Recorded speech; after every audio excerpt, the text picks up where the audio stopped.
పాములను ఎత్తి పట్టుకుంటారు.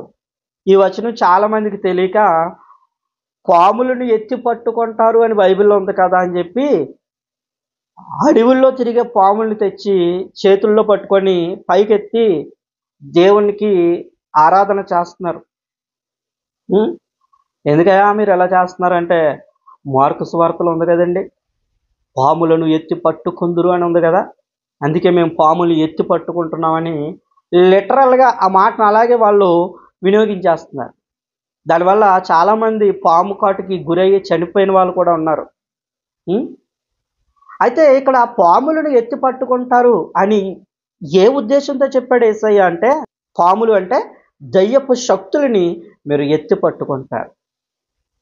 అదెలాగండి నాకు అర్థం కాలేదు. దయ్యపు శక్తుల్ని ఎత్తి పట్టుకోవడం అంటే ఏంటి? సరే. ఎత్తి పట్టుకోవడం అంటే ఒక విషయం చెప్తాను.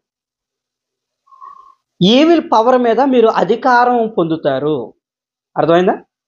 దయ్యపు శక్తుల మీద, చేతబడి శక్తుల మీద, చిల్లంగి శక్తుల మీద అంటారు కదా! బాణామతి శక్తుల మీద మీరు విజయం పొందుతారు. పాములను ఎత్తి పట్టుకుంటారు. ఎత్తి పట్టుకుంటారు. ఎత్తి పట్టుకుంటారు అంటే అర్థం ఏంటో తెలుసా? ఒక క్రికెట్ మ్యాచ్ జరిగింది. క్రికెట్ మ్యాచ్ అంతా అయిపోయాక ఎవరైతే గెలిచారో వాళ్ళకి ఒక కప్ ఇస్తారు కదా! ఆ కప్పుని వాళ్ళు ఏం చేస్తారు చెప్పండి?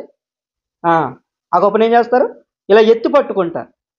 అంటే యెస్ మాకు విజయం వచ్చింది. మేము సాధించాం అని చూపించడానికి లేదా గర్వంగా, అతిశయంగా చక్కగా చెప్పడానికి మేము పడిన కష్టానికి ప్రతిఫలం వచ్చింది అని వాళ్ళు గెలుచుకున్నటువంటి ఆ బహుమతిని లేదా ఆ కప్‌ని వాళ్ళు ఎలాగెత్తి చూపిస్తారు. అవునా? ఇక్కడ యేసయ్య ఏమన్నాడు?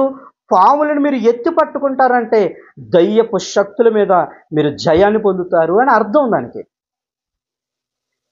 ఏమండి? ఈవిల్ పవర్స్ వాటి మీద మీరు జయాన్ని పొందుతారు. అంతేగాని లిటరల్‌గా పాముల్ని ఎత్తి పట్టేసుకొని ఆ పాములోల్లాగా ఆడేస్తారని కాదు దానికి అర్థం.